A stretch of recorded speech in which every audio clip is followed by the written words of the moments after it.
नमस्ते। आज हम बात करने वाले हैं एक ऐसी फिल्म की जो फिल्म नहीं, एक फिनोमिनन बन चुकी है। जी हाँ, बॉर्डर 2। ये सिर्फ एक सीक्वल नहीं है, बल्कि एक ऐसा तूफान है जिसने पूरे देश को अपनी चपेट में ले लिया है। तो चलिए, आज हम समझते हैं कि आखिर इस ब्लॉकबस्टर के पीछे का राज क्या है। 292.1 करोड़ रुपए, और वो भी सिर्फ 6 दिनों में। इतनी जबरदस्त वर्ल्ड वाइड कलेक्शन। ये आंकड़ा साफ बताता है कि हम किसी आम हिट की नहीं, बल्कि एक बॉक्स ऑफिस सुनामी की बात कर रहे हैं। लेकिन जैसा कि कहते हैं, नंबर्स ही सब कुछ नहीं होते हैं ना। मशहूर क्रिटिक तरण आदर्श ने इसे एक जबरदस्त भावनात्मक रूप से भरपूर युद्ध महाकाव्य कहा है। तो एक तरफ पैसों की बारिश, दूसरी तरफ क्रिटिक्स की तारीफ। सवाल तो यही उठता है, आखिर इस फिल्म में ऐसा क्या खास है जो इसे इतना बड़ा हिट बना रहा है? तो चलिए इस फिनोमिनन को डीकंस्ट्रक्ट करते हैं। फिल्म को पूरी तरह से समझने के लिए पहले इसके जबरदस्त असर को, इसके बॉक्स ऑफिस इम्पैक्ट को समझना बहुत जरूरी है। तो शुरुआत हुई 30 करोड़ रुपए की एक सॉलिड ओपनिंग से, लेकिन असली कमाल तो हुआ रिपब्लिक डे वीकेंड पर। कलेक्शंस में जैसे आग लग गई। तीसरे दिन 54.5 करोड़ और चौथे दिन पूरे 59 करोड़। नंबर्स आसमान छू रहे थे। और दीवानगी का आलम, वो तो अलग ही लेवल पर था। लोग सिनेमा हॉल तक ट्रैक्टर लेकर पहुंच गए थे। मतलब सोचिए, इस तरह का क्रेज। पर जैसा मैंने कहा, ये फिल्म सिर्फ बॉक्स ऑफिस नंबर से कहीं ज्यादा है। इसकी जान है इसकी कहानी में। तो चलिए अब इसकी स्टोरी पर चलते हैं और देखते हैं कि ये अपनी आइकॉनिक पहली फिल्म बॉर्डर से कितनी अलग है। याद है 1997 वाली बॉर्डर? उसकी पूरी कहानी एक ही जगह, एक ही जंग पर फोकस्ड थी, बैटल ऑफ लोंगेवाला। वो आर्मी की कहानी थी। लेकिन बॉर्डर 2, इसका कैनवस बहुत बहुत बड़ा है।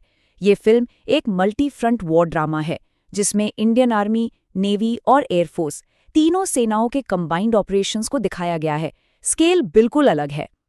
और इन तीनों मोर्चों को संभालने के लिए स्क्रीन पर उतारे गए हैं बॉलीवुड के कुछ बड़े धुरंधर। आर्मी की कमान है खुद सनी देओल के हाथों में, लेफ्टिनेंट कर्नल फतेह सिंह कलेर के दमदार किरदार में।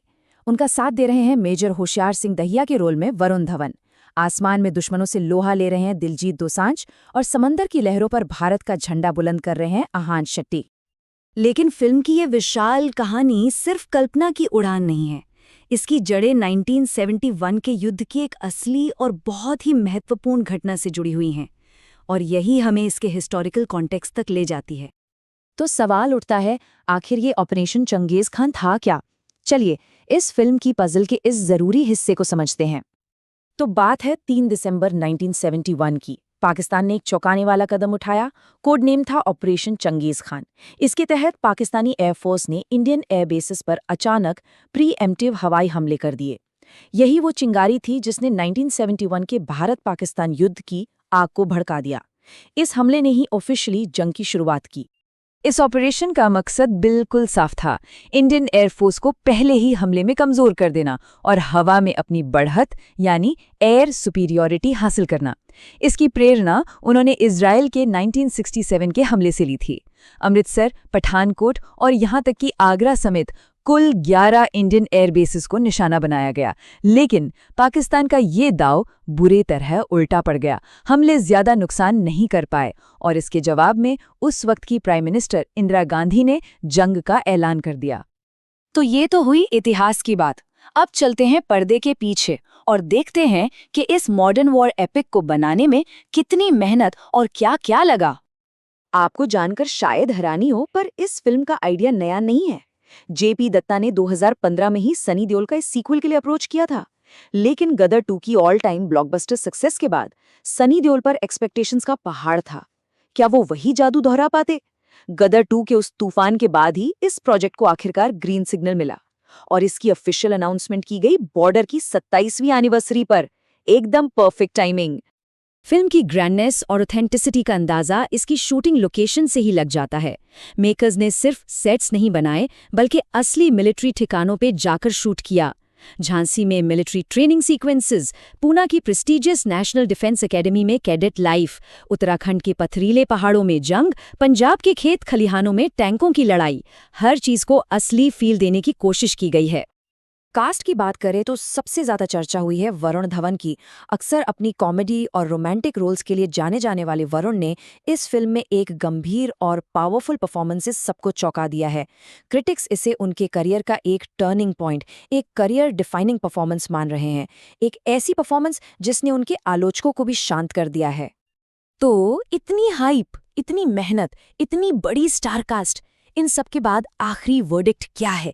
क्या बॉर्डर 2 अपनी लेजेंडरी प्रेडिसेसर के नाम पर खरी उतरती है? क्या ये एक लायक उत्तराधिकारी है? क्रिटिक्स की तरफ से रिस्पॉन्स थोड़ा मिक्स्ड रहा।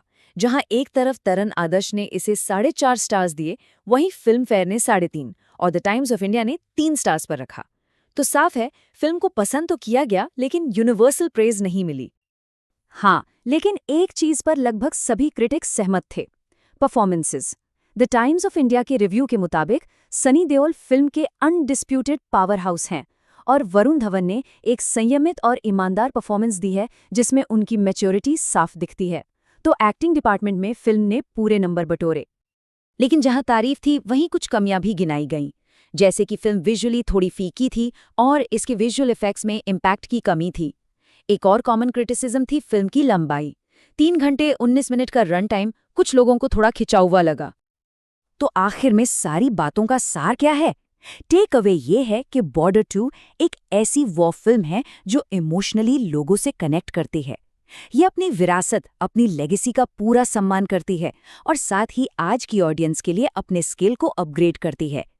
पुरानी यादें, इतिहास का वजन, बड़ा पर्दा और दमदार परफॉर्मेंसेस, इन सब का जो मिश्रण है, वही इसकी जबरदस्त सफलता का राज है। तो हम इस पूरे एनालिसिस को इस एक सवाल के साथ खत्म करते हैं। क्या बॉर्डर 2 सिर्फ इतिहास का सम्मान कर रही है, या ये एक नई पीढ़ी के लिए उस इतिहास को फिर से रीडिफाइन कर रही है? इसका जवाब शायद सिनेमाघरों में ही मिलेगा।